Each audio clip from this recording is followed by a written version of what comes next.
Seigneur, merci pour ta parole. Merci pour le moment que nous avons passé. Merci pour les Écritures qui vont être proclamées ce matin. Je te bénis. Je te donne la gloire au nom de Jésus-Christ. Amen. Amen, amen, amen. Acclamez le Seigneur. Merci Jésus. Acclamez le Seigneur, j'ai prié.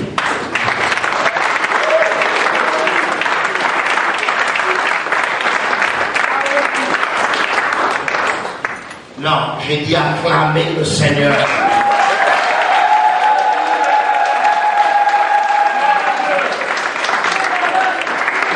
Gloire au Seigneur.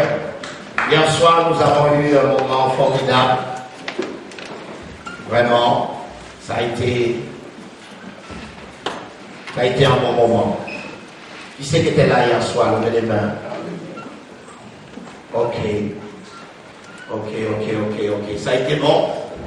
Ça vous a plu? Ok, nous allons continuer.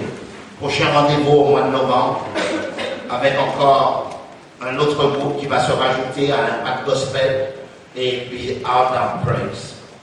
Et hier soir, il y avait quelqu'un qui est président de la Chambre des commerces chrétiens qui était là hier soir et qui m'a interpellé en me disant ils sont en train d'organiser quelque chose avec Kirk Franklin qui va se passer à Beauvais et ils ont sollicité que le groupe Art of Praise vienne là-bas. Voilà, c'est ce qu'on m'a annoncé hier soir. Alors acclamez le Seigneur.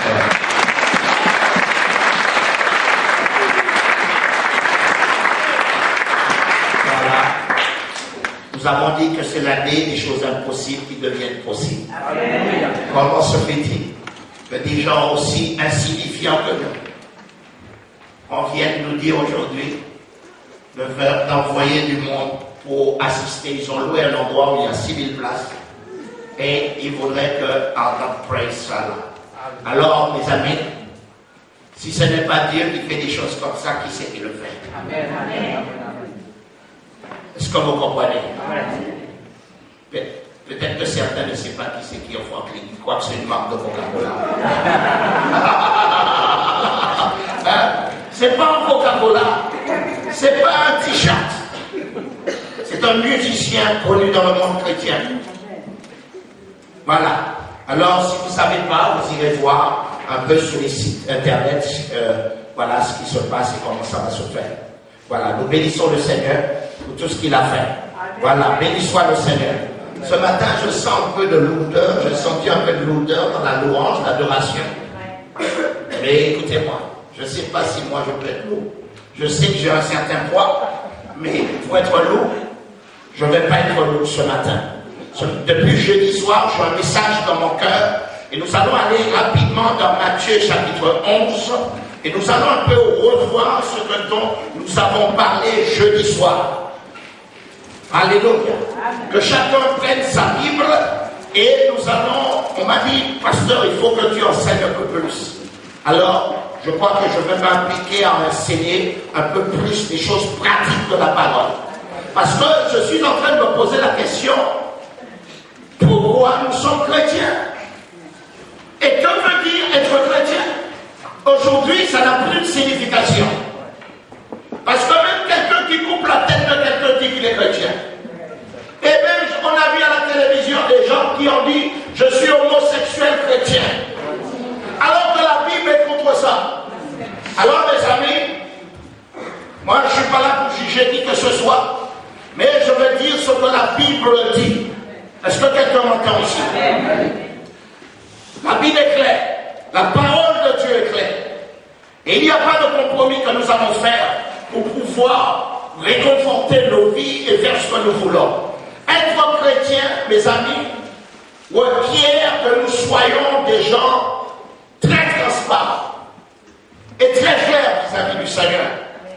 La marque du chrétien, écoutez-moi bien. Moi, j'étais en train de méditer ce matin, et puis je me dis, mais voilà que Jésus arrive, et avant que Jésus arrive, il y avait la loi de Moïse. Et ce ce qui existait, c'était les pharisiens, les scribes et ce genre de religion. Et voilà que subitement, le Fils de Dieu arrive et puis il dit que le royaume de Dieu est au milieu de vous. Mais vous ne l'avez point vu et vous ne l'avez point entendu. Vous pouvez voir le changement que ça a apporté, mon Dieu, le choc que ça a apporté à ce moment-là. Parce que, écoutez-moi, la bonne Nicodème et les autres étaient là, ils étaient des grands enseignants respectés par le peuple. Mais subitement, Jean-Baptiste était là, mais personne pas grand monde l'écoutait. On venait le voir, Jésus posait la question, mais qu'êtes-vous allé voir? Qu'êtes-vous allé voir? Allons-y, lisons-le, et puis nous allons enseigner ce matin, et nous allons entrer dans les Écritures. Matthieu chapitre 11, verset 7. Comme il s'en allait, Jésus se mit à dire à la foule au sujet de Jean. Qu'êtes-vous allé voir au désert? Un roseau agité par le vent? Qu'êtes-vous allé voir? Un homme vêtu d'habits précieux? Voici ceux qui portent les habits précieux sont dans la maison des rois. Qu'êtes-vous donc allé voir? Un prophète? Oui, vous dis-je, et plus qu'un prophète. Car celui dont il est écrit, voici, j'envoie mon messager devant ta face pour préparer ton chemin. Et Jésus qui l'ajoute, je vous le dis en vérité, parmi ceux qui sont nés de femmes, il n'en a point paru de plus grand que Jean-Baptiste. Dis Amen. Amen. Dis encore Amen. Amen. Dis encore Amen. Amen. Écoutez-moi, j'ai dit quand le changement est arrivé, le changement est arrivé progressivement. Dis avec moi progressivement. Parce qu'avant l'arrivée de Jésus, se trouvait Jean-Baptiste qui annonçait l'arrivée du Seigneur. Est-ce que quelqu'un m'entend ici? J'ai dit, est-ce que quelqu'un m'entend ici? Jean-Baptiste annonçait, mais on disait, mais Jean-Baptiste, mais qui est Jean-Baptiste? C'est un prophète. Qui est cet homme? Mais il était venu annoncer l'arrivée de notre Seigneur. Mais écoutez-moi, il est venu changer l'époque dans laquelle il vivait. Dans cette époque-là, Jean-Baptiste paraissait tellement bizarre. Il avait un habit de chameau, il parlait fort. Parce que la Bible disait qu'il criait dans le désert. Et il était étrange. Et pas grand monde l'écoutait et le suivait. Et il frayait un chemin pour le Seigneur. La bonne Nicodème ne sont jamais venus voir Jean-Baptiste. Les scribes ne sont pas venus le voir pour lui poser des questions comme ils l'ont fait à propos de Jésus-Christ. Ils ne l'ont pas fait. J'ai dit, ils ne l'ont pas fait. Et Jésus pose la question, mais qu'êtes-vous allé voir? Et je pose la question à l'église. Que venez-vous faire à l'église? Que venez-vous faire à l'église? Écoutez-moi, si on vient à l'église et que la méchanceté est encore en nous, mais que venons-nous faire à l'église? Si nous venons à l'église sans attendre qu'il y ait un changement en nous, mais nous perdons notre temps, mes amis. Comme nous avons dit jeudi soir, quand tu vas acheter au champ, tu vas faire des courses. Quand tu vas chez le dentiste, c'est pour ton problème de dents. Quand tu vas voir un médecin, c'est parce que tu es malade. Mais quand tu viens à l'église, que veux-tu faire à l'église?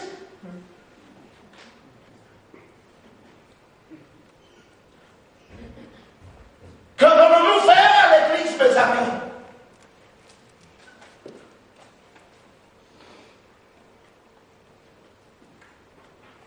Si nous venons à l'église et que nous sommes toujours aussi méchants, et que le mensonge est sous nos lèvres, et que nous vivons cachés, que rien ne change, que venons-nous faire à l'église? Jésus leur pose la question, qu'êtes-vous allé voir? Si vous avez été le voir, pourquoi il n'y a pas de changement? Si vous l'avez vu, Jean-Baptiste, si vous avez entendu le message de Jean-Baptiste, comment se fait-il que vous êtes encore ignorants? Je pose la question ce matin. Quand tu viens à l'église, si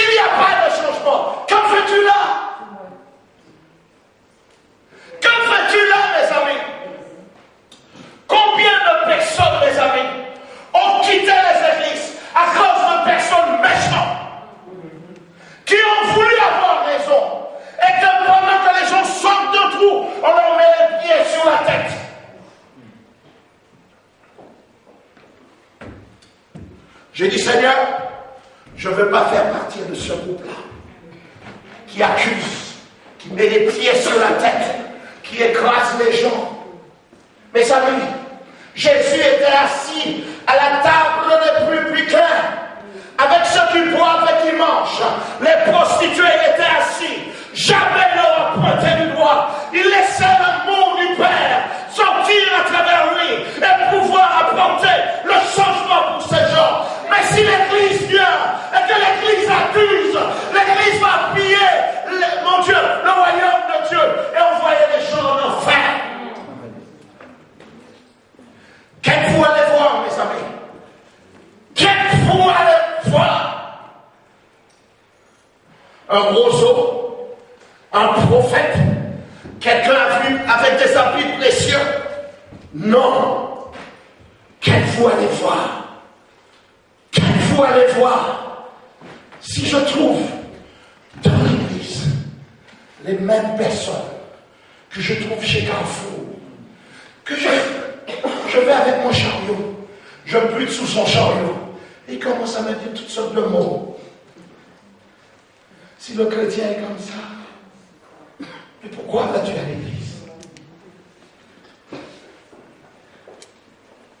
L'église est un lieu de changement, de transformation, mes amis. Écoutez-moi. C'est un endroit où chaque personne est responsable de ses actes. C'est un endroit où chacun est responsable de ce qu'il dit, de ce qu'il fait. Pas devant les hommes, devant Dieu. Parce que, écoutez-moi, ma Bible déclare ceci, qu'il sera rendu à chacun selon ses œuvres. Alléluia. J'ai dit à chacun selon ses œuvres. Écoutez-moi bien. Alors je vous parle. Au ciel, il y a un ange qui est en train d'écrire chaque chose que chacun d'entre nous fera. Parce que le roi du Seigneur, écoutez-moi bien, parce que son retour est proche. L'homme devient, écoutez-moi, nous voyons que le monde n'a plus le monde ne sait plus où aller. Avant, on respectait la police, aujourd'hui, on joue avec la police. Un jeune de 12 ans, il envoie un policier balader. Alors qu'à notre époque, rien qu'en voyant l'uniforme du policier, on faisait déjà caca sur eux. Vous vous rendez compte comment le monde est en train de se transformer? À l'école, moi ça m'est arrivé. Un jour, des copains ont dit, ils ne vont pas à l'école. Et comme d'habitude, je voulais leur ressembler. Et j'ai dit, maman, il n'y a pas d'école, il n'y a pas d'école, le professeur n'est pas là. Et je ne sais pas comment ma mère a su qui avait classe. Et le lendemain matin, elle m'a dit, va à l'école, j'arrive. J'ai dit, waouh. Et maman qui arrive en plein milieu de la classe. Mon Dieu. Il dit, mais il n'y avait pas école hier. La maîtresse dit, mais si, il y avait classe. Et ma maman qui me dit, saute-toi, viens là. Et pendant que j'arrivais, elle me j'ai dit, waouh. Je me suis pris en plein classe. Parce que j'ai voulu faire comme les autres. J'ai voulu parler comme eux. J'ai voulu montrer que je suis un caïd comme les autres. Je ne viens pas à l'école. Et je me suis pris ma tarte. Et croyez-moi, je n'ai pas recommencé. Parce que vous portez la honte pendant quelques semaines. Parce que tout le monde parle de vous, vous devenez la star. Et lui là, c'est bien marché dans les gueules.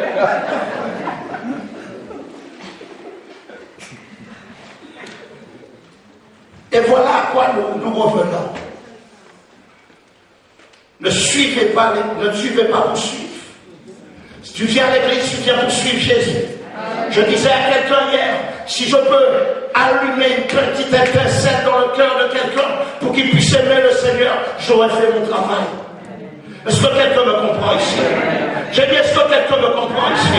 Ce matin, je pense que c'est un temps où nous allons tous nous remettre en question. Personne n'est plus meilleur que l'autre. Est-ce que quelqu'un m'entend? Parce que, écoute-moi, il y a des péchés qui sont visibles et d'autres qui sont invisibles. Est-ce que quelqu'un me comprend ici? Les deux sont condamnables. Et je ne justifie pas ni l'un ni l'autre.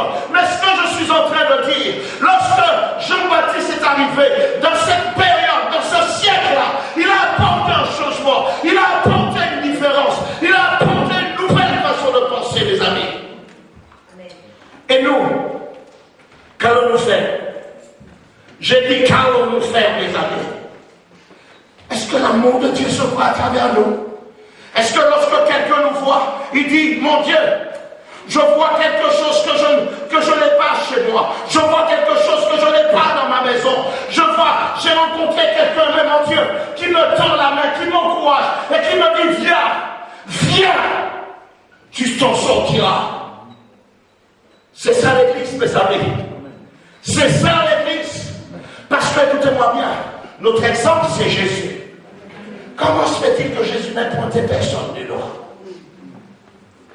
Et comment se fait-il qu'aujourd'hui l'église qui dit qu'il est puissant, l'église qui dit mon Dieu tu parles en langue, l'église qui a toutes sortes de slogans, n'est même pas capable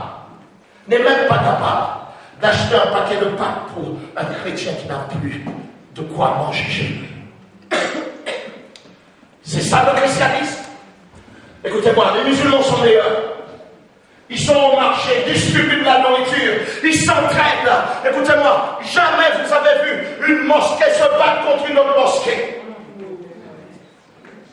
Écoutez-moi, et pourtant ils ne proclament pas qu'ils ont l'amour. Mais comment se fait-il? Qu'est-ce que nous avons perdu? Je vais vous dire ce que nous avons perdu, l'église. Nous avons perdu le sel, nous avons perdu le feu, nous avons perdu tous les ingrédients qui faisaient en sorte que l'église était percutante. Dans l'acte des apôtres, à quoi on a reconnu qu'ils étaient différents? Pourquoi on les a appelés chrétiens? Parce qu'ils étaient différents. Ils étaient tous dans un même lieu. Ils s'entendaient, ils passaient du temps ensemble, ils pouvaient s'entraider, ils vendaient ce qu'ils avaient et ils les partageaient entre eux. Il y avait la différence. Mais aujourd'hui, l'église, si je demande à qui je pose une question concernant des problèmes, tout le monde aura une solution. Et chaque solution sera différente. Vous voyez? Nous avons perdu quelque chose. Nous devons, écoutez-moi, redorer l'image du christianisme. Nous devons passer à autre chose. Le Seigneur revient bientôt, mes amis. Et écoutez-moi bien, avec lui, on ne pourra pas discuter. Parce que, écoutez-moi bien, quand tu viens à l'église, les enseignements sont donnés, les explications de la parole sont données. Certains les prennent, d'autres ne le prennent pas. Aujourd'hui, écoutez-moi, dans notre nation, on ne respecte plus les pasteurs. Le pasteur est devenu un pote. Alors que, écoutez-moi bien, je disais à quelqu'un, Jésus est assis à la droite du Père, il fait quoi? Hein? Il intercède. Mais il intercède pour qui, mes amis?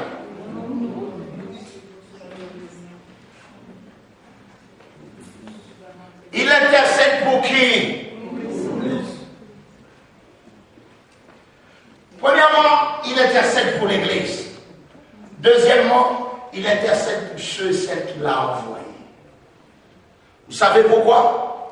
Parce que Jésus lui-même sait que la tâche n'est pas facile. Parce que lui-même, écoutez-moi, alors même qu'il manifestait des miracles, des prodiges, en plein milieu des 12 était assis quelqu'un qui allait le trahir. Est-ce que quelqu'un me comprend ici? Écoutez-moi, non seulement il était assis, mais il était en train de manger la soupe et de boire la soupe avec le Seigneur. Et les disciples se posaient la question, mais Seigneur, de qui parles-tu? Qui te trahira? Pierre a dit, c'est pas moi. Les autres disaient, c'est pas moi. Mais Judas était assis là, malgré qu'il savait ce qu'il allait produire, ce qu'il allait faire. Il a quand même mis sa main et trempé le pain dans la soupe. Le diable est audacieux, mes amis. Amen. Ne soyez pas choqués, mon Dieu, que des choses bizarres se passent dans les églises. Parce qu'en plein milieu du groupe des 12 apôtres, s'est passé quelque chose d'éternel.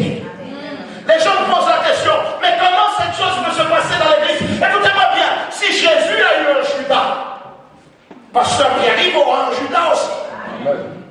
Est-ce que quelqu'un me comprend?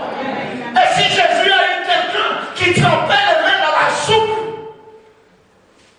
comment se fait-il qu'on va pouvoir croire qu'il n'y en aura pas un assis en plein milieu avec nous, trempant les mains dans la soupe, chantant à l'église qui demain ne te trahira pas? Est-ce que quelqu'un me comprend ici? C'est pour ça que Jésus dit, soyez vigilants. Il dit, je vous envoie comme des brebis au milieu de l'eau. Mais il parlait à qui, mes amis? Il parlait aux disciples, à ceux que lui, il avait enseigné, qu'il allait envoyer. Il leur dit, soyez prudents. Est-ce que quelqu'un m'entend? Même si tu as le Saint-Esprit, tu dois être prudent. Est-ce que quelqu'un m'entend? Tu dois être prudent. Vous m'entendez? Soyez très prudents. Vous marchez dans ce monde. Vous êtes dans ce monde. Mais vous n'êtes pas de ce monde. Est-ce que quelqu'un me comprend? Vous n'êtes pas de ce monde. Vous êtes dans ce monde pour marquer la différence, pour faire en sorte de montrer que le royaume de Dieu est quelque chose de plus glorieux que tout ce qui existe sur la terre. Écoutez-moi. Tu es plus important que David Beckham. Est-ce que quelqu'un m'entend? Des gens vivent, ils dorment dans une chambre à 17 000 € la nuit. Et mon Dieu, c'est splendide.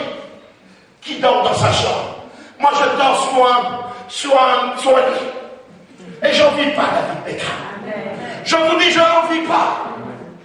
Je ne l'envie pas. J'ai le royaume de Dieu avec moi, mes amis. J'ai les anges qui m'entourent. J'ai la présence de Dieu qui m'encourage. Lorsque je suis abattu, je sais où aller. Je sais vers qui crier. Écoutez-moi, un homme qui a des millions et des millions et des millions et des millions, lorsqu'il a acheté la PlayStation, lorsqu'il a acheté l'iPhone 5, lorsqu'il a acheté la Porsche, lorsqu'il a acheté 12 maisons, après il fait quoi? Hein? Même lorsque toi tu viendras lui donner un cadeau, il prendra ton cadeau, il va le mettre ça à la cave.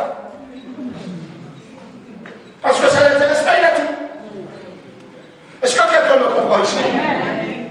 Mais écoute-moi, tu as plus que lui. J'ai dit tu as plus que lui. J'ai dit tu as plus que lui. J'ai dit tu as plus que lui. Écoute-moi, ta joie ne dépend pas de ce que tu as dans tes poches. Alléluia, dis alléluia. Je suis tellement heureux que ma joie ne dépend pas de mes poches. Ma joie dépend de l'espérance que j'ai dans mon Dieu, de l'espérance que j'ai dans le Dieu vivant, et de savoir, mes amis, que la vie éternelle est donnée à ceux et celles qui le craignent. Dis alléluia! J'ai dit alléluia! Oh mon Dieu! Mon Dieu, mon Dieu, mon Dieu, mon Dieu! Et l'église est assise devant la télévision, est en train de regarder la jet set, est en train de... Il y a des gens qui ne viennent même pas à l'église parce qu'ils veulent voir des émissions sur M6, des gens qui sont prospères, des yachts. Il y a même des chrétiens qui sont assis ici. Quand ils vont à Saint-Tropez ou à Saint-Maxime, ils vont voir les milliardaires boire du champagne. Et puis ils prennent des photos pour aller montrer à d'autres personnes. J'étais à Saint-Tropez. Regarde derrière, le yacht du milliardaire. Écoute-moi, viens au 19 rue Maurice Ravel, viens prendre ma photo et dis aux gens, tu vas faire la différence, tu vas proclamer l'évangile. Oh mon Dieu, là où il n'y a pas l'évangile, my God. Mon Dieu, le défi est levé, je vous dis le défi est levé. Vous allez voir, le temps viendra. Je vous le dis encore aujourd'hui. Notez-le. Vous allez voir un jour M. Copé venir dans notre nouveau bâtiment. D'ici 2017, vous allez voir ce qui va se passer. Dieu va soudainement nous élever. Dieu va soudainement. Je vous dis, frayez les portes. Non, tu ne crois pas. Je sais que tu ne crois pas. Je parle sur qui tu crois. Je sais que Dieu va le faire. Parce que nous vivons les derniers temps. Et il faut que quelqu'un parle à ces gens. Il faut que quelqu'un de déterminé aille et acclame le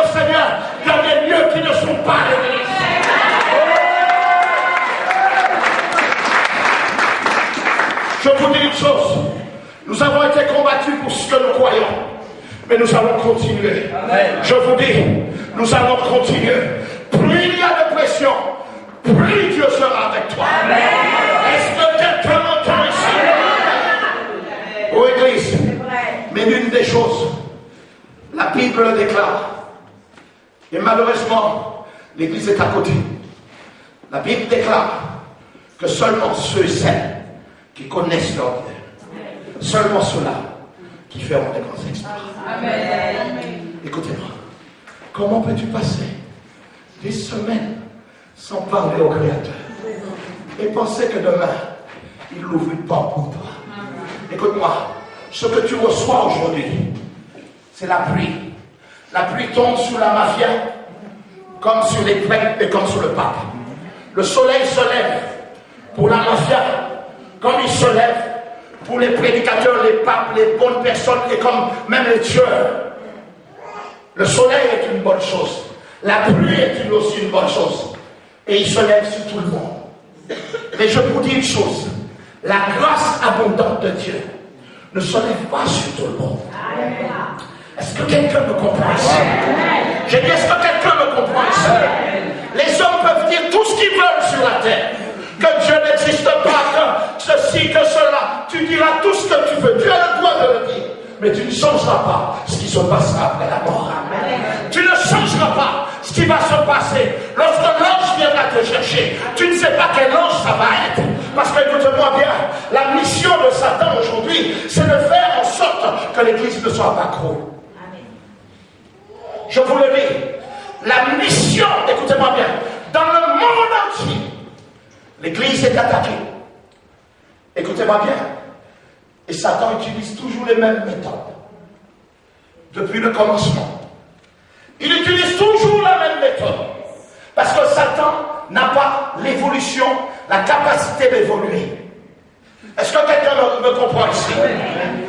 Et depuis la nuit des temps, les gens tuent. Parce que Satan utilise toujours la même méthode.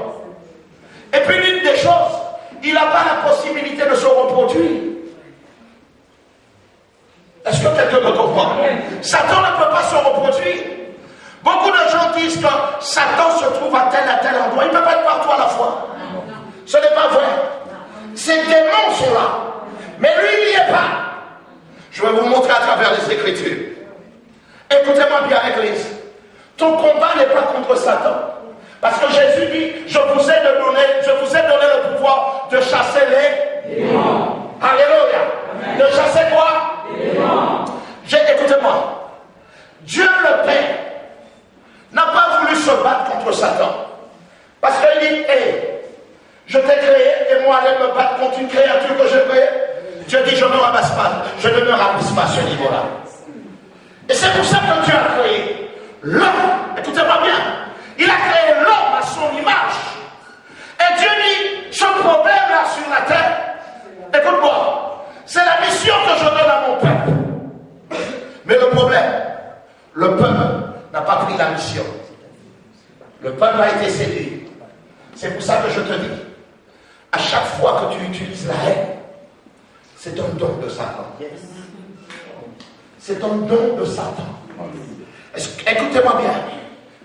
À chaque fois que tu utilises la violence, c'est un don de Satan. Et tu es au loin par lui. Et tu peux aller courir partout et dire je suis loin. Mais moi je vais te poser la question, tu es loin de qui? Tu es loin de qui?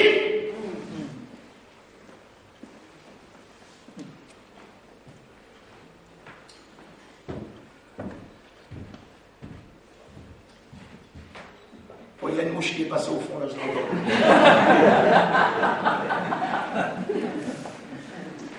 Tu es loin de qui? Nous allons rétablir la vérité. Écoutez-moi bien, écoutez-moi, Église.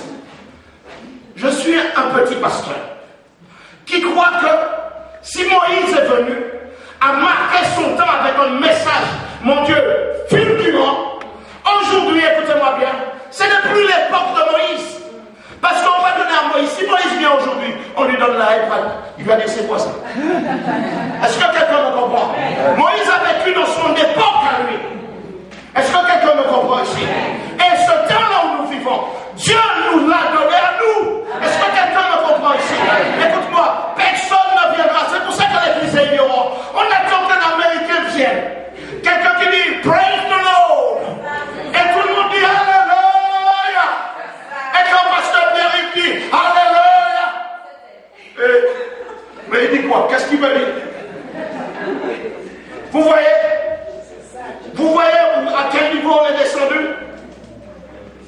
Pourquoi l'Américain a un impact lorsqu'il vient et pourquoi l'Autochtone, lui, n'a pas d'impact?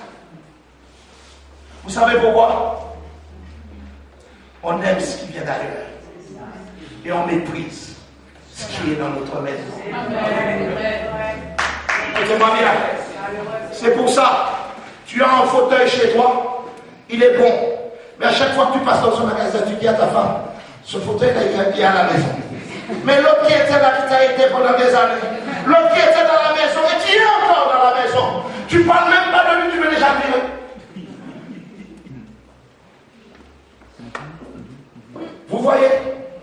Vous voyez, nous aimons ce qui est à l'extérieur.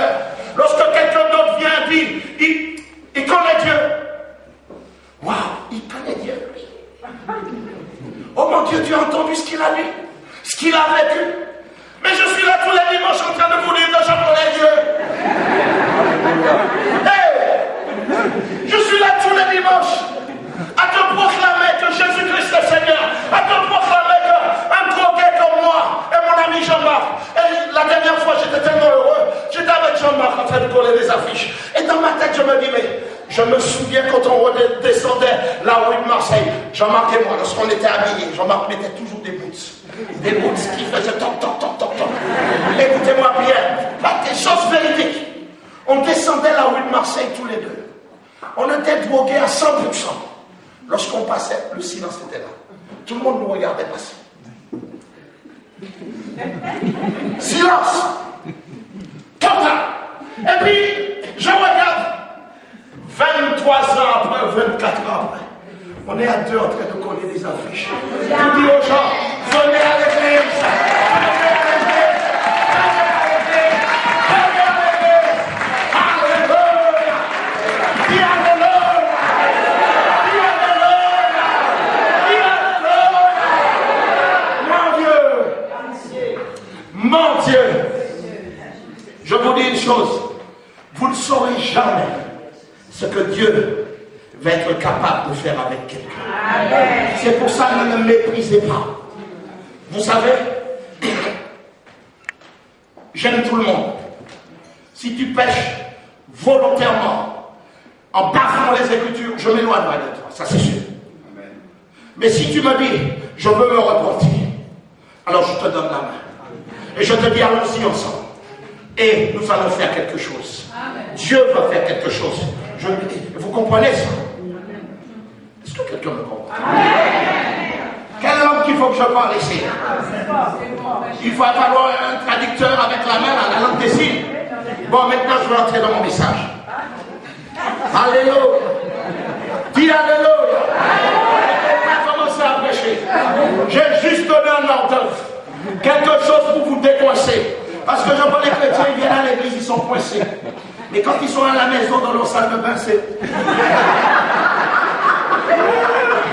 Hey, mais on a besoin que tu fasses ça dans l'église aussi. On a besoin que tu danses, que tu chantes, que tu... Mon Dieu, que tu aimes, que tu te lâches. C'est pour ça que les gens ne viennent pas à l'église parce que vous êtes trop religieux. Il y a des gens, c'est des citrons. Ils sont dans l'esprit 24 heures sur 24. Hey, lâche-toi un peu. Oh, sois libre. C'est merveilleux de lire avec quelqu'un. Oh Dieu, mais lâchons-nous. Parce que écoute-moi, si tu veux, moi quand j'ai raté mon mariage, parce que pendant mon mariage, il n'y avait pas la cérémonie de mon mariage. Oui, pas mon mariage. Écoutez-moi, j'ai regardé ma vidéo, j'étais comme ça. La femme riait en permanence. Et moi,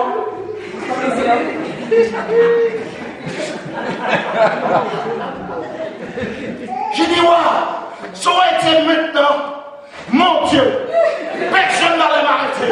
J'allais sauter, danser, et dire, ouais, mon Dieu, un jour merveilleux est arrivé. Mais écoutez-moi, mais à cette époque-là, j'avais fait en sorte que ma femme jette tous ses pantalons. J'ai dit, pas de pantalon ici, la femme ne porte pas de pantalon, semblant de la forme de pantalon. signé ça. J'ai dit boucle d'oreille, tout ça. Tu mets pas ça. Et puis après, j'ai commencé à lire ma Bible. Et j'ai commencé à comprendre les rudiments de la parole. Ce n'est pas l'extérieur qui compte, parce que souvent, vous avez des gens super spirituels, mais vicelards à l'intérieur, vivant des choses, regardant des livres porno, et faisant des choses, des films porno, vous comprenez? Vous avez des gens avec l'apparence, mon Dieu, et qui ici a déjà acheté une voiture dont la carrosserie était bonne, et dans laquelle le moteur était brisé? Ça c'est déjà fait, mes amis. Alors c'est bonne d'abrutis qui m'avait enseigné ça. Je dis bien des abrutis et je le tiens à les dire à d'autres personnes. Ah, le pasteur a dit abruti. Oui, abruti, j'ai dit. Oui, il a dit, signé, enregistré. Écoutez-moi. Parce que moi j'ai compris une chose. Si Satan arrive à faire taire la femme, parce que moi je crois dans les femmes, elles sont plus radicales. Les hommes sont des lâches. Ils vous abandonnent à tout moment. Mais les femmes, quand une femme te dit qu'il va te... Écoutez-moi bien. Si vous avez une femme qui est gendarme ou policier, s'il te dit qu'il va te suivre ou te poursuivre, tu as intérêt de le faire en dessous et te cacher. Parce qu'ils ne vont pas te lâcher. Parce que la femme est déterminée. La force de la femme. Écoutez-moi. Si on prend le ventre de l'homme et on lui demande de porter, l'homme sera par terre. La femme est capable de porter au niveau de son ventre. L'homme seulement au niveau de ses muscles. La femme est forte. Et c'est pour ça que les religieux veulent dire à la femme, tais-toi, parle pas dans l'église. Bien sûr, les femmes sont les plus cœureuses aussi. Tout le monde le sait, ça. Bien sûr. Écoutez-moi, vous allez dans un milieu de femmes, c'est là où les conflits sont les plus. Parce que l'homme, lui, passe sur quelque chose. L'homme est différent. Nous avons chacun nos bons côtés et nos mauvais côtés. Cela ne dit pas que la femme est mauvaise. Dieu a donné une place stratégique à la femme. Et l'Église a voulu faire taire la femme. Mais pas ici. La femme parlera. La femme prêchera la parole. Et vous savez, j'ai eu des gens qui venaient à l'église et chaque fois qu'il y avait une femme, ils quittaient l'église. Parce qu'une femme parlait. Depuis quand le Saint-Esprit a un sexe? Non mais dites-moi, dites-moi. Et écoutez-moi. Mais depuis quand au ciel tu vas pour être avec ta femme et avoir des relations sexuelles au ciel? Ça n'existe pas. Dieu a créé la femme pour être le complément de l'homme sur la terre. Si tu veux vivre le bonheur, mon ami, tu as intérêt de le faire sur la terre et pas attendre de l'avoir au ciel. Le bonheur que Dieu t'a donné qui est terrestre, elle sera terrestre. Amen. Alléluia. Bon, il faut bien commencer mon message. Gloire au Seigneur. Est-ce que quelqu'un a reçu quelque chose? Amen. Amen. Il parle de moi. Qui a été lui parler de moi? Personne n'a parlé de toi, mon ami. Je ne parle pas de quelqu'un, je prêche et j'enseigne la parole. D'accord? Alors nous allons commencer. Allons-y, mes amis, dans Éphésiens 4, 29.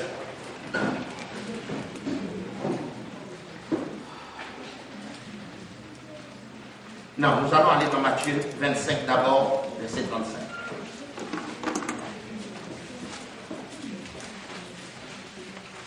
Matthieu 25. Et puis je vais essayer d'accélérer.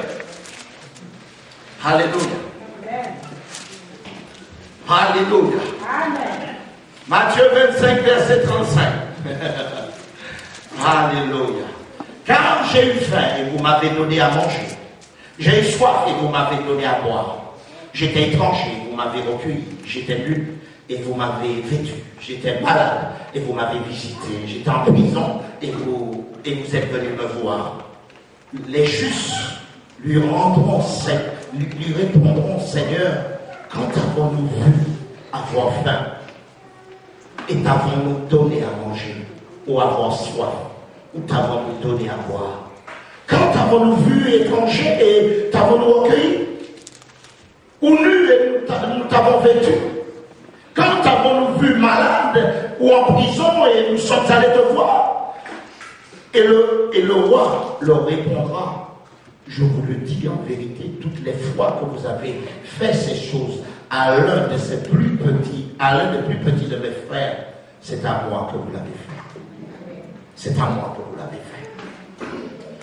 Pendant que je méditais cette partie des Écritures, je me suis dit que Jésus est en train de parler, en train de dire, mais j'ai eu foi, j'étais en prison, j'étais malade, et vous êtes venus, et voilà, vous êtes venus, vous m'avez apporté un vêtement, et les gens qui faisaient ce bien-là n'étaient même pas conscients du bien qu'ils faisaient. Mais Jésus dit, c'est à moi que vous le faisiez.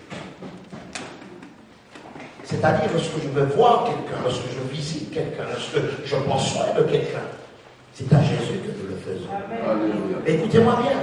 Mais lorsque je parle mal de quelqu'un, lorsque je l'écrase, c'est à qui je le fais? C'est à qui je le fais? Église, nous sommes passés à côté de cela. L'être qui est en face de moi a été créé à l'image de Dieu. Jésus considère que chaque être qui est sur la terre, chaque être qui vit sur la terre, Jésus considère qu'il a produit un acte pour chacun d'entre nous, c'est-à-dire aller à la croix du Calvaire. En allant à la croix du Calvaire, le sang de Jésus-Christ réconcilie le monde avec Dieu. Réconcilie le monde avec Dieu. Et Jésus dit, mais quand je suis en prison, que tu vas visiter, c'est à moi que tu le fais. Il considère que son sang n'a pas été jeté en vain. Il considère que l'acte que chaque être humain fait sur la terre, c'est pour lui que nous le faisons. C'est pour ça, écoutez-moi, Église, soyons des chrétiens déterminés à démontrer l'amour de Dieu sur la terre. De la même façon que la prière de notre Père dit ceci, que ta volonté soit faite sur la terre comme au ciel. Est-ce que vous comprenez? Tous nous aimons la bénédiction. Si on dit qui c'est qui veut être béni, tout le monde veut être béni. Mais ce matin, ce n'est pas une prédication sur la bénédiction, c'est une prédication sur le changement. Sur le changement de notre conception. Notre façon de voir les choses. Nous devons nous aligner sous les critères du royaume. Jésus dit, mais c'est à moi que vous le faites. Écoutez-moi, à chaque fois que tu vois un besoin, à chaque fois que tu vois quelqu'un en difficulté, tends ta main. Je te dis que c'est à Jésus que tu le fais. C'est pour Dieu que tu le fais. Tu es en accord avec le royaume quand tu le fais, mon ami. Et voici ce qu'il est dit, verset 40.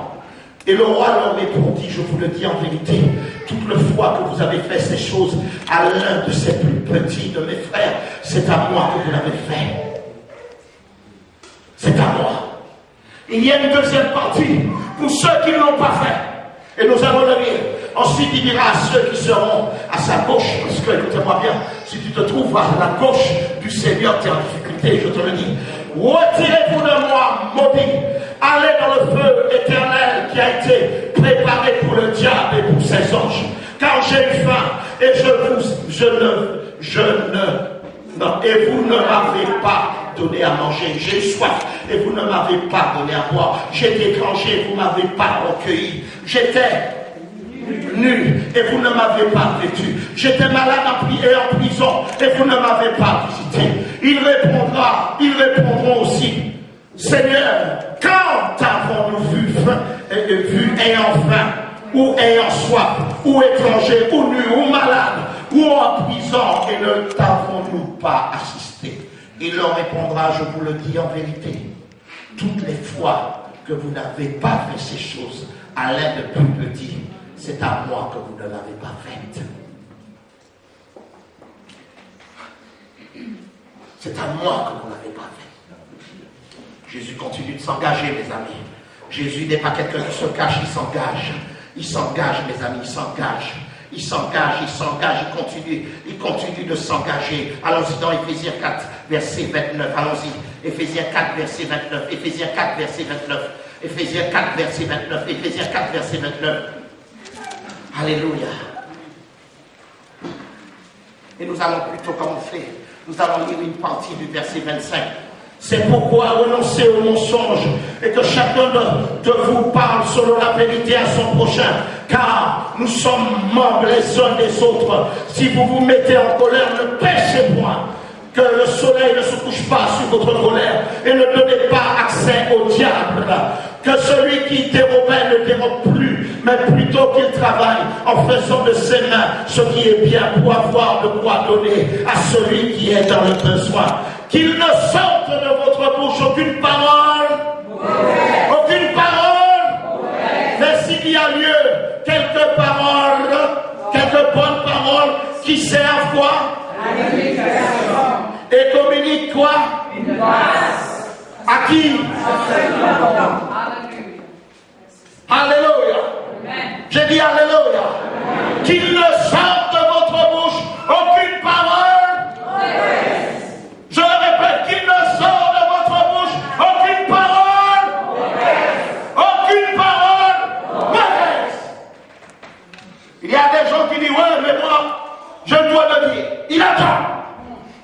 Écoute-moi, la Bible dit qu'il ne sort de votre bouche aucune parole mauvaise. Parce que vous savez pourquoi? La parole peut affecter. Il y a des gens, depuis tout petit, leurs parents leur ont dit, mais toi t'es un imbécile, t'es un idiot. Et aujourd'hui, ils se comportent comme un idiot. Il y a des gens comme ça aujourd'hui. Nous devons faire attention à ce qui sort de nos bouches. Qu'il ne sort de notre bouche aucune parole mauvaise. Aucune parole mauvaise.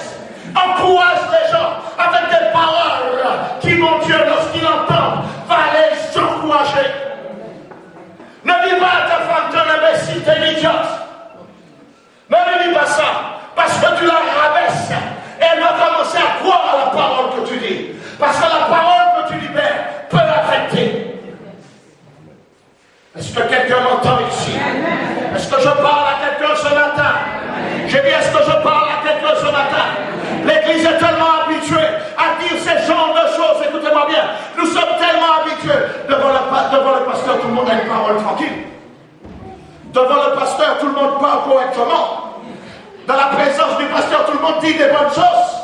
Mais je vous dis une chose. À la maison, ce n'est pas le cas. On traite les gens d'imbéciles. On traite les gens d'idiots. On traite nos femmes de t'es incapable. T'es ceci. T'es cela. Et ils produisent ces choses-là. Et après, on se dit, mais pourquoi ces choses-là me sont tombées sur la tête? Mais t'es-tu rappelé des paroles que tu as libérées dans ta propre maison, sous tes propres enfants, sous ta propre famille? Et tous ici, nous avons commis ces erreurs. Dis avec moi, Seigneur, j'annule ces paroles. Au nom de Jésus-Christ, je déclare, j'ai pris connaissance de l'importance de la parole. Et je les annule au nom de Jésus-Christ. Alléluia. J'ai dit Alléluia. J'ai dit encore Alléluia. Dis encore Alléluia. Dis encore Alléluia. Dis encore Alléluia. Verset 30, mes amis. N'attristez pas le Saint-Esprit de Dieu par lequel vous avez été scellés pour le jour de la rédemption. À chaque fois que tu déclares des paroles mauvaises, tu attristes le Saint-Esprit. Parce que le Saint-Esprit, écoutez-moi bien, il prend ce qui est ton Père et vient te l'annoncer sur la terre. Écoutez-moi, et ce qu'il t'annonce, il va t'annoncer, fais attention, il va t'annoncer, va dans tel endroit, il va t'annoncer, ne va pas dans tel endroit, il va t'annoncer, ne dis pas telle chose. C'est pour ça que dans toute conversation, il n'est pas bon de dire tout. Il y a des moments, écoutez-moi, même si c'est une bonne chose, parfois vous sentez en vous un espèce de nœud, mince, vous voulez dire cette chose, et vous sentez que ce n'est pas le moment de le dire. Je vous dis une chose, ne le dites pas. Parce que pourquoi? Le Saint-Esprit vous conduit. Il vous conduit. Parce que tout ce que vous pouvez dire prématurément pourra être inventé. Et ça dépend de la personne. Parce que vous allez dire quelque chose à quelqu'un de négatif, quelque chose de positif à quelqu'un de négatif. Il va entrer chez lui et puis il va dire, tu te rends compte ce qu'il m'a dit là, lui, le pasteur là? Il pense qu'il va aller. Ils annulent ce que tu veux dire. Il annule. Il annule. Seulement lorsque le Saint-Esprit te dit, Proclame ces choses. Lorsque le Saint-Esprit te dit de le proclamer, c'est que tu as la puissance de créer les choses. N'oublie pas que tu as été créé à l'image de Dieu. Et lorsque tu as dit au soleil soit, le soleil est venu. Lorsque tu as dit à la lune soit, elle est venue. Écoute-moi, lorsque le Saint-Esprit te prendra des choses et te le dira, et que tu le proclameras, lorsque tu le proclames, c'est le début et le commencement des choses qui commencent à se faire. Amen. Dis Alléluia. J'ai dit Alléluia. J'aime bien parler de mon mariage. Parce que, écoutez-moi bien, je me souviens, lorsque j'ai connu cette jeune femme, écoutez-moi, nous étions démunis de tout.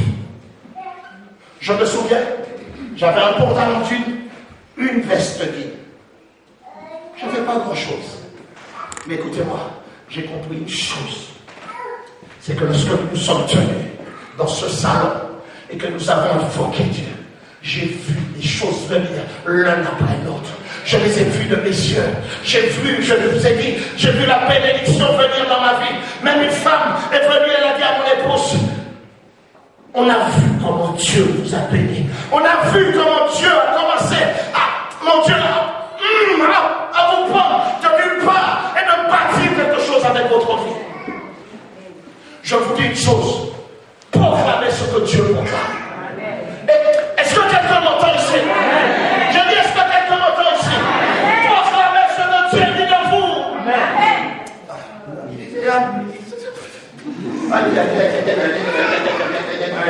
Mon Dieu, mon Dieu, mon Dieu, mon Dieu.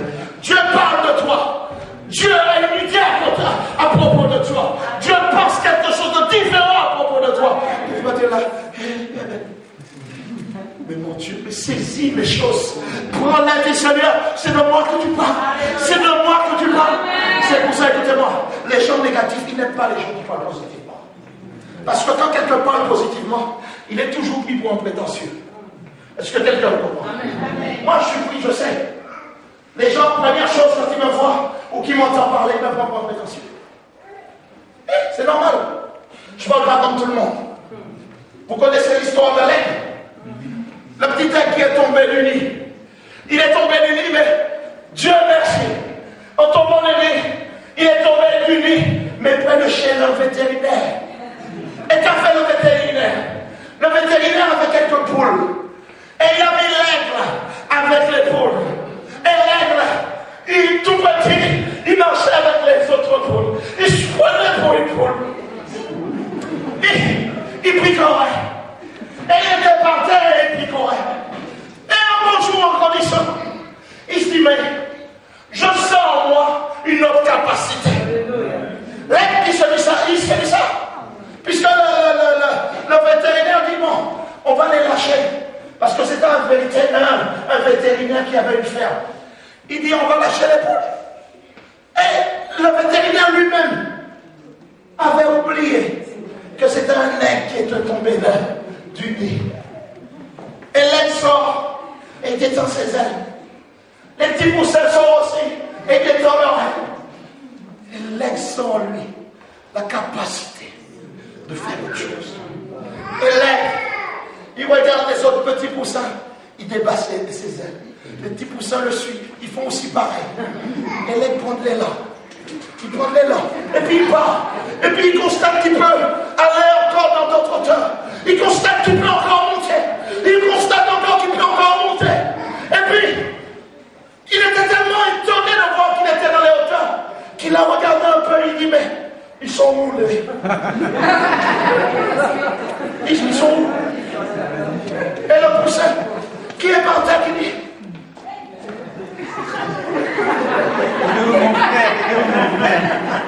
et le poussin qui essaie de partir. Bon. Le grillage a rappelé au poussin sa nature et de picorer et de rester parmi le grillage. Et l'aigle, il monte dans les hauteurs. Écoutez-moi, si tu es dans un aigle et qu'alentour de toi, il n'y a que des poussins, il y a un problème. Est-ce que quelqu'un m'entend? Si là où tu es, tu as accompagné le poussin, Remets-toi en question. Parce que, écoutez-moi bien, je connais ma nature. L'auteur. Viens avec moi les hauteurs. Viens avec moi les hauteurs. Écoutez-moi, quand tu veux aller dans les hauteurs, tu passes ton temps dans la prière. Je vous dis, tu passes ton temps dans la prière. Écoutez-moi, vous savez, ces dernières semaines, j'ai expérimenté comment prier 5 heures de temps. Oh mon Dieu, 5 heures de temps, mes amis. Enfermé dans un seul endroit. 5 heures de temps. À sentir la glorieuse présence de Dieu. Oh mon Dieu, je vous dis une chose. Plus vous entrez dans la prière, plus vous en voulez encore. Vous enfermez. Vous vous ennuyez pas. Vous êtes là. Vous coupez vos téléphones. Vous coupez toute communication. Et vous restez dans la présence de Dieu. Et je vous dis, comment vous voulez que les choses ne changent pas si tu as une vie de prière intense? J'encourage tout le monde ici. Ce n'est pas quelque chose d'exceptionnel. Si tu as faim, Dieu te donnera la capacité de rester dans sa présence. Et vous savez, dans sa présence, parfois je vois les autres gens qui viennent, mais avant que je te voie, je sais déjà où tu vas. Je vous dis, ça s'appelle le discernement des esprits. Et le discernement des esprits nous est donné, pas pour écraser, mais pour aider. Est-ce que quelqu'un me comprend? J'ai dit, c'est pour aider. Est-ce que quelqu'un me comprend? Moïse était sorti sur la montagne, écoutez-moi bien, il avait entendu la voix de Dieu. Mais son cœur était pour le peuple. Lorsque Dieu voulait détruire le peuple, il dit non, ne le détruis pas. Moïse aimait le peuple.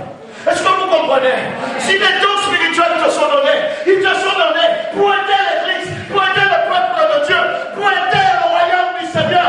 Il ne t'est pas donné pour tracer les gens, les amis. Est-ce que quelqu'un m'entend ici?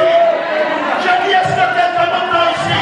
Les dons spirituels, c'est pour l'édification du corps de Christ. Mes amis, le don de Dieu n'est pas donné pour que nous soyons des stars. Non! J'ai dit non! Le don de Dieu t'est donné pour aider celui qui est dans le manque, celui qui n'a pas la capacité. C'est ça. Oh mon Jésus. Oh mon Jésus. J'ai presque fini, mes amis. Et il me reste du temps. Il faut que je le prenne. Comme le jeudi, vous n'êtes pas là. Alors j'en profite. Je mets un maximum. Parce que le jeudi, vous êtes en train de regarder. Ah bon, vous êtes en train de regarder. Comment appelle-t-on ce truc-là? Comment appelle-t-on ça? Le feu de l'amour. Il y a le feu de l'amour. Il y a un autre truc encore. Comment ça s'appelle? Dis-moi ce que tu regardes.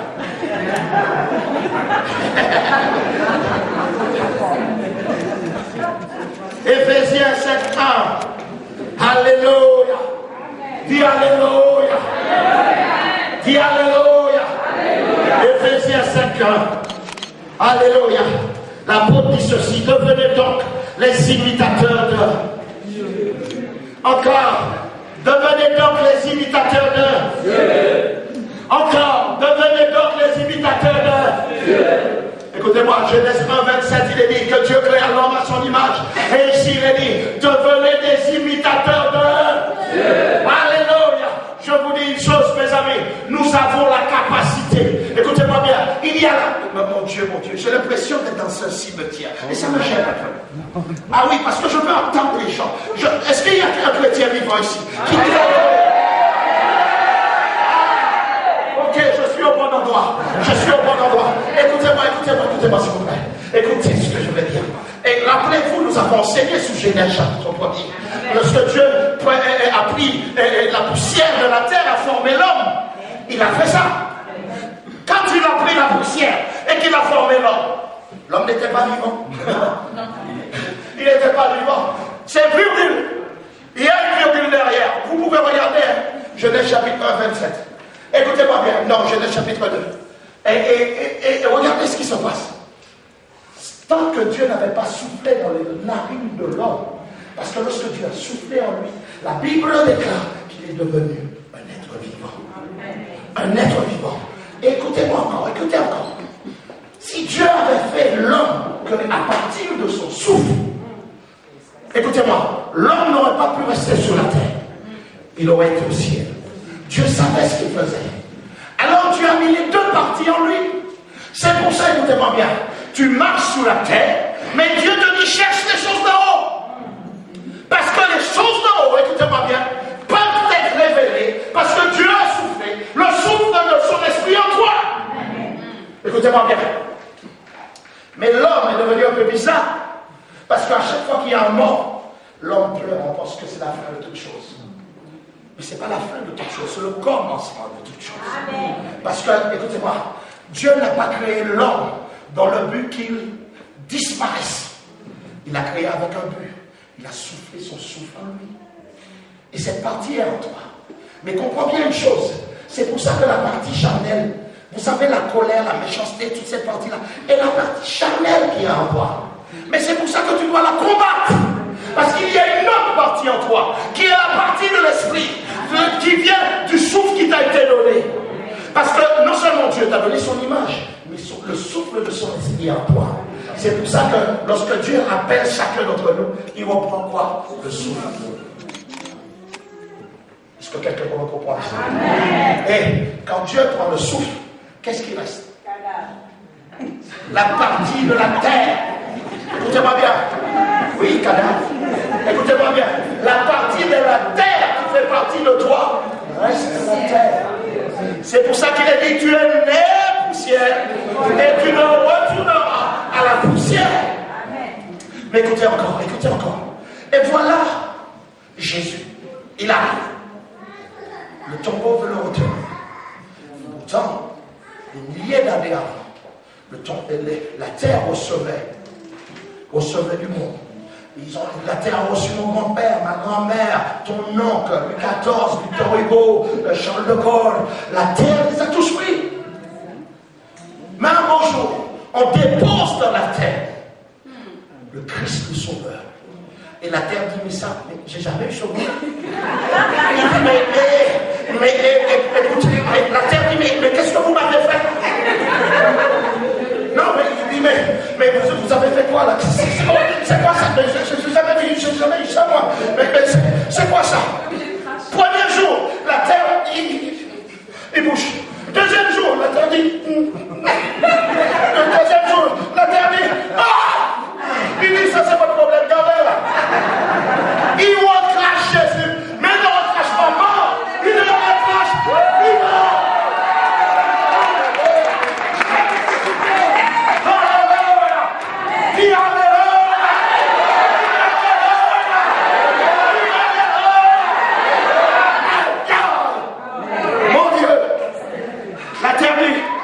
Jamais ça. Ne me faites plus ce genre de choses. Ne me jetez plus cette qualité de cadavre. Non. Vous vous rendez compte? Toi et moi, nous sommes nés à partir de la terre. Jésus, lui. Là, Marie, l'ange te couvrira de son nom. Amen. Lorsque l'ange a couvert Marie, immédiatement, il parla et Marie fut enceinte. Écoutez-moi, c'est celui-là que nous servons. L'agneau de Dieu. Et non seulement ça, des mages et des rois abandonnent ce qu'ils ont à faire et disent non, l'étoile, nous avons vu l'étoile du matin, nous l'avons vue. Où est-il? Il faut que nous allions l'adorer. Il faut que nous allions l'adorer. Des rois ont laissé ce qu'ils avaient à faire.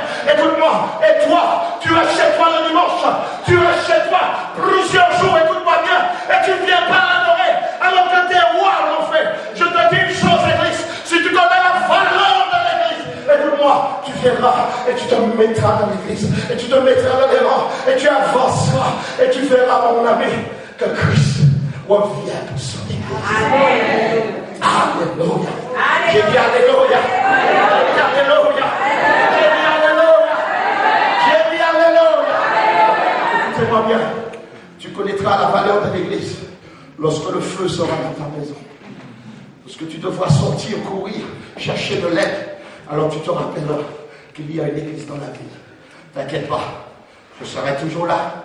Nous serons dans un autre bâtiment qui sera encore 3 fois plus grand que celui-là. Et puis après, nous irons de progression en progression. Mais sache, notre main sera toujours tendue. N'oublie jamais l'église du Seigneur, celle pour laquelle Jésus-Christ est mort. Écoutez-moi bien, mariez vos femmes comme Christ a aimé l'église. Il s'est donné pour elle. Il s'est donné pour l'église. Elle paraît imparfaite, l'église. Elle paraît avoir tous les défauts. Mais Dieu le savait qu'elle avait des défauts. Mais écoutez-moi, cette semaine, je ne sais pas si je rêvais ou si mes yeux étaient ouverts à ce que j'ai vu. Et je vais en parler ce matin. J'ai vu une église. Et j'en parle pas, je ne dis pas que c'est celui-là. J'ai vu une église sous laquelle, sous chaque épaule se trouvait un crapaud. Chaque épaule de ceux qui venaient se trouvait un crapaud. C'était le signe que les démons étaient posés et pouvaient souffloter certaines choses. Et j'ai compris parfois pourquoi il y a des comportements bizarres. Quand j'ai vu ça, j'ai compris beaucoup de choses. J'ai compris que je n'ai plus à lutter contre qui que ce soit, mais ce sont contre les dominations, ainsi que les autorités. Et je vous dis une chose, ils étaient sous chaque épaule. Je voyais les gens avancer, mais sous chaque épaule se trouvait un gros crapaud. Et il était là. Et les gens pouvaient avoir leur manteau, le crapaud était là. Et c'était bizarre de voir ça. Parce qu'il y avait des centaines de personnes. Et chacun avec son crapaud. J'ai dit, moi, je me suis regardé, j'ai dit, hey, aucun crapaud ne vient assis là. Tu ne peux pas t'asseoir là. Tu ne peux pas t'asseoir là. Je suis le temple de Dieu. Je marche avec Dieu. Aucun crapaud ne peut venir s'asseoir là. Tu ne t'assieds pas là en souffletant des choses bizarres et qui donnent des comportements bizarres. Fais avec moi. Fais ça. Fais-le. Alléluia. Dis pas sur moi. Dis ça. Dis pas sur moi. Dis pas de moi. Dis pas de moi. Dis Père Céleste. Je suis ton habitation. Parle-moi. Utilise-moi. Au nom de Jésus-Christ. Au nom de Jésus-Christ. Alléluia. Je te dis une chose, ce que tu ne combats pas devient ton amour. Est-ce que quelqu'un m'entend? Nous allons aller dans 2 Thessaloniciens. Rapidement, mes amis. 2 Thessaloniciens. Alléluia. Chapitre 2. Pour ce qui concerne l'avènement de notre Seigneur Jésus-Christ, de notre réunion avec lui, nous vous prions, frères, de ne pas vous laisser facilement ébranler dans votre bon sens et de ne pas vous laisser troubler, soit par quelque inspiration, soit par quelques paroles ou par quelques lettres qu'on dirait venir de nous. Verset 3. Que personne ne nous séduise d'aucune manière, car il faut que l'apostasie soit arrivée. Vous savez ce que c'est l'apostasie? C'est le reniement public du Seigneur Jésus-Christ. Que l'apostasie soit arrivée auparavant et qu'on vu paraître l'ombre du péché, le fils de la perdition, l'adversaire qui s'élève au-dessus de tout ce qu'on appelle Dieu ou de ce qu'on adore, jusqu'à s'asseoir dans le temple de Dieu, se proclamant lui-même Dieu. A dit Alléluia. J'ai dit Alléluia. J'ai dit Alléluia. J'ai dit encore Alléluia.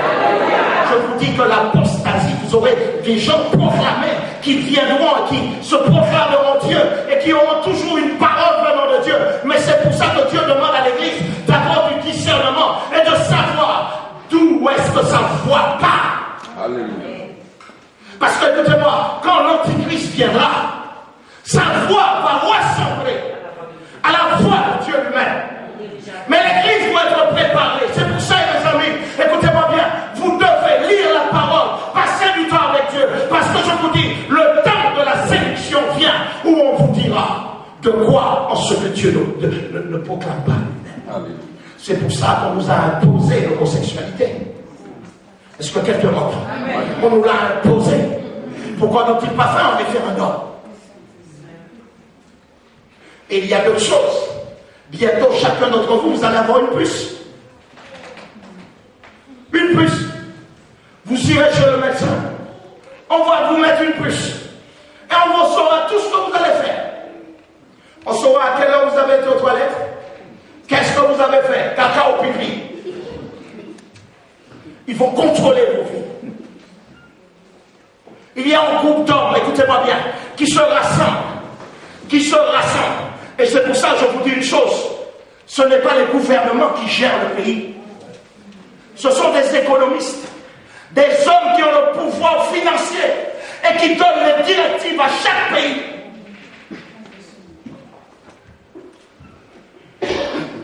Et ils avouent une louange à Mammon. Parce que c'est Mammon leur Dieu. C'est-à-dire, ils claquent des doigts. Ils peuvent déclarer qu'une guerre commence au Mali ou au Sénégal ou là où ils veulent. C'est eux qui dirigent.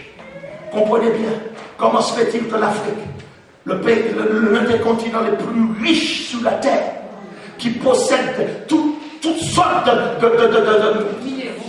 minéraux, d'argent, comment se fait-il que ce pays-là, ce continent-là, soit le plus pauvre? Comment se fait-il que lorsqu'un président africain doit être nommé, il est nommé depuis la France?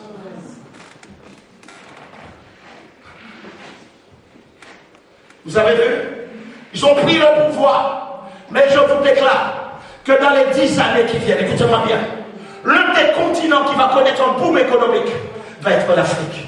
Je vous dis, celui qui a été rabaissé comme l'eau de l'égout, je vous l'ai dit, le soleil brillant de Dieu va frapper sur cet égout. Et je vous dis que l'Africain qu'on rejetait, l'Africain qu'on ne voulait pas voir, je vous dis que l'Africain qu'on disait qu'il sentait mauvais, l'Africain qu'on disait qu'il était sans papier, je vous dis que ce continent va connaître un boom économique. Ceux, mon Dieu, je vous dis, ceux qu'on avait rejetés, on va les voir être élevés.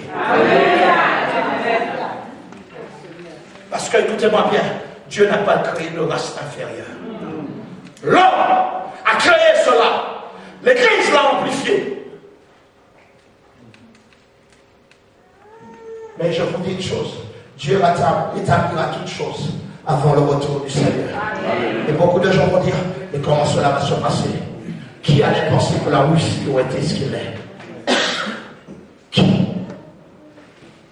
Qui aurait pensé que la Chine serait ce qu'il est? Qui aurait pensé que l'Inde serait ce qu'il est?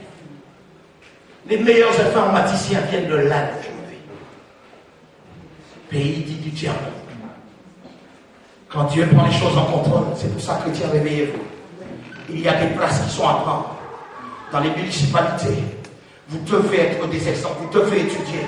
Les jeunes ne courent pas qu'après la danse, après le rap, ces trucs-là. Bien sûr, ça fait une partie de notre vie, mais étudiez. Allez, et au fond de vous, l'ambition de mon Dieu d'être maire, d'être président, d'être député. Mais mon Dieu, comment se fait-il que dans l'église, il n'y ait pas des gens qui ont l'ambition d'être des maires, et que la seule personne que je trouve dans l'église, c'est des gens qui sont à la recherche d'un emploi? Ça doit changer. Vous, maman, qui avez des petits-enfants, parlez-leur. Dites-leur, toi tu seras président. Toi tu vas être maire. Parle-lui depuis tout petit. Comment se fait-il que Nicolas Sarkozy, depuis l'âge de 14 ans, dit qu'il veut être président? Comment se fait-il que François Hollande, à l'âge de 16 ans, dit à ses amis, quand tout le monde a choisi son métier, lui dit, moi je serai président. Et puis dans l'église, moi je vais être danseur. Écoutez-moi, j'aime bien la danse, mais nous allons passer à un autre niveau. Vous allez devoir parler, vous qui avez des bébés ici, commencez à parler à ton bébé tout petit. Tu vas être président, tu vas être maire, tu vas être quelqu'un. Commence à lui parler, commence à dire quelque chose, au lieu de dire, comme la plupart des Antillais, je vais être fonctionnaire. Mon Dieu, quand j'étais aux Antilles, tout le monde voulait être fonctionnaire. Ah, moi, je veux travailler à l'hôpital Marie-Josée. Mais, on va arrêter ça. J'ai dit, on va arrêter ça. Dis avec moi, on va arrêter ça. Dis, on va arrêter ça. Écoutez-moi, tu vas te mettre en costard et puis tu vas commencer. Et il y a des gens encore qui vont me dire, mais c'est quoi le costard? Moi, j'aime bien le costard. Moi aussi. Alléluia, amen. Écoutez-moi, Église. Nous allons changer les choses. Nous devons changer les choses. Mais pour changer les choses, il faut changer de mentalité. Dis Alléluia. Dis encore Alléluia. Écoutez-moi, et même si tu as 60 ans ou 50 ans, il n'est pas trop tard pour changer les choses. Alléluia. Il y a un homme qui s'appelle Peter Daniel. À l'âge de 42 ans, cet homme était analphabète. 42 ans analphabète. À l'âge de 72 ans, écoutez-moi, à l'âge de 72 ans, il enseigne à Harvard sur l'économie mondiale. Comment vous pouvez comprendre ça? Dans son propre pays, il a créé une propre monnaie. Il est un multimilliardaire. Il y a un autre homme, Mark Murdoch. Mark Murdoch, à chaque fois qu'il se lève, chaque jour qu'il se lève, il gagne $1 million à cause d'une idée. Écoutez-moi, est-ce que Dieu est américain? Est-ce que Dieu est américain, mes amis? Vous savez pourquoi? Nous ne nous attendons pas à le changement. Écoutez-moi, le miracle arrive que là où il est, attendez.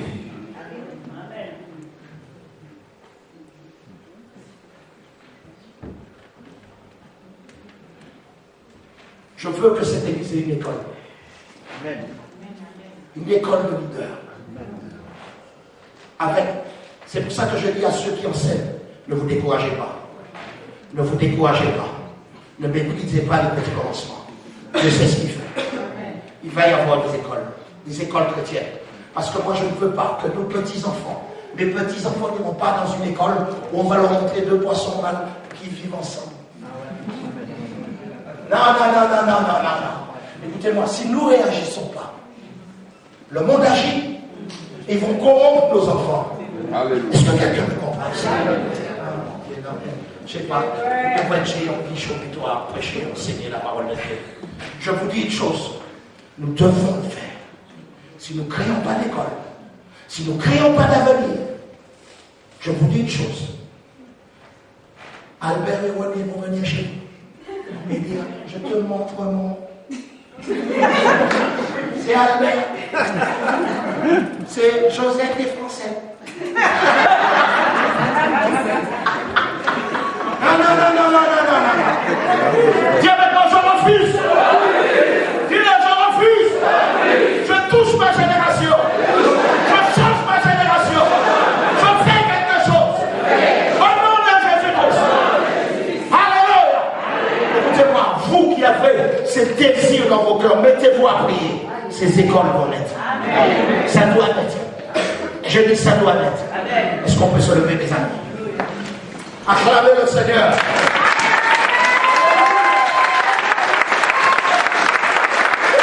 Je dis acclamez le Seigneur.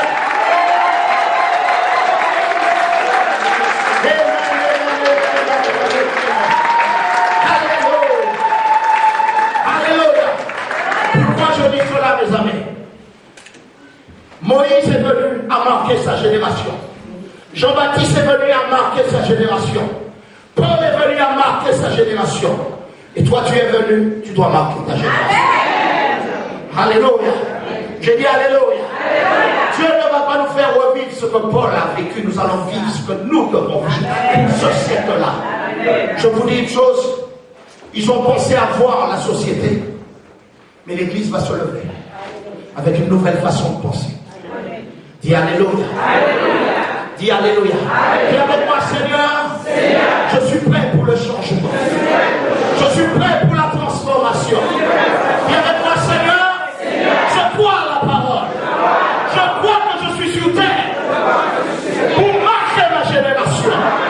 Seigneur, me voici. Personne ne croit en moi. Mais toi, tu crois en moi. Et je bénis ton nom. Et je t'élève. Au nom de Jésus. Au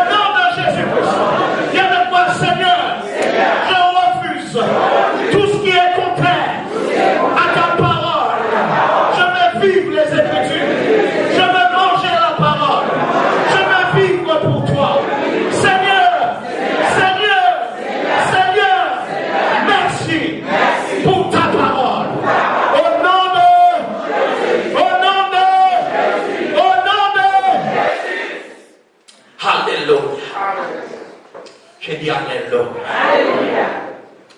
Alléluia. Est-ce que le piano peut jouer? Alléluia. Le temps que nous vivons est un temps de changement et de transformation.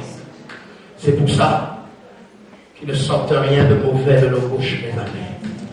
Nous n'avons pas affecté le monde parce que nos bouches étaient parties dans des choses inutiles. Et alors maintenant que nous voyons le monde s'assombrir, il est temps que la lumière sorte. Je prie, Seigneur, ce matin, pour ceux qui sont dans cet endroit, qui sont sans travail. Seigneur, pour ceux qui sont dans cet endroit et qui avaient un rêve que tu avais mis dans leur cœur et qui avaient pensé, Père, qu'ils n'étaient pas dignes de pouvoir accomplir ces choses, alors que c'était toi qui leur avais parlé. Ce matin, je parle à celui qui est seul, à celui qui vit de la solitude. Je parle à celui qui dit, j'en ai assez de vivre. Je parle à celui qui est là et qui dit, mais Seigneur, je te parlais, mais tu ne m'as pas répondu. Je parle à celui qui est tellement découragé, qui dit, mais j'en ai marre de toutes choses. Je parle à ces couples qui disent, mais je suis arrivé au bout et j'en ai assez. Je parle à ces gens qui sont là ce matin et qui disent, j'en ai assez de tomber à chaque fois dans les mêmes choses. J'aime pas ce que je fais, mais je tombe à chaque fois. Je parle à celui-là qui dit, le regard et les doigts des autres m'avaient tellement blessé. Seigneur, mais j'ai tourné mon regard vers toi. Et je te dis que je veux besoin de toi. Je parle à l'enfant qui dit, mais dans ma propre maison, je ne me sens pas aimé. Je parle à ce jeune qui dit, mais j'en ai assez, j'ai besoin de me retirer. Je vous parle à vous ce matin. Ta destinée n'est pas cachée. Ta destinée t'a été montrée. Tu sais ce que tu dois produire. Tu sais ce que tu dois vivre. Ce matin, je te dis que le droit au bonheur est aussi pour toi. Je te dis ce matin que le droit au bonheur est aussi pour toi.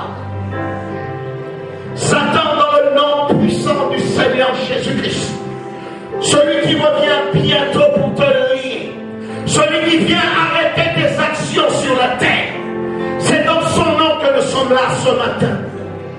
Et je prie, Seigneur, que toute personne blessée reçoive ce matin une guérison éternelle. Oh papa, je parle à celui qui a été méprisé par son patron, celui dont le collègue rejette, celui qui est là et qui est méprisé et qu'on veut faire abandonner par le fait de l'ignorer. Esprit du Seigneur, que quand la nuit vient, que tu parles à ce patron, Seigneur. Je prie que tu parles à ce patron. Je prie à ce qu'on, Seigneur, je prie que ces gens qui les persécutent, que leur sommeil soit troublé et qu'ils viennent demander pardon. Oh, le sang de Jésus.